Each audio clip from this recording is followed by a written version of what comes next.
భారతదేశానికి స్వాతంత్రం వచ్చింది. మరి బ్రిటిష్ సామ్రాజ్యవాద శక్తులని ఈ దేశం నుంచి పారద్రోలటం కొరకు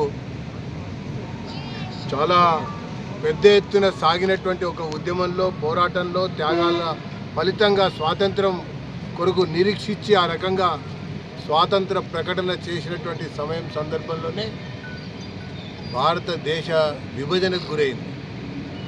ఆగస్టు 14 అర్ధరాత్రిన మరి అప్పటి ప్రధానమంత్రి ఒప్పుకున్నాడని బ్రిటిష్ వాళ్ళు భారతదేశాన్ని మతం యొక్క ఆధారంగా పాకిస్తాన్గా, భారతదేశంగా విభజించినటువంటి ఒక సందర్భం.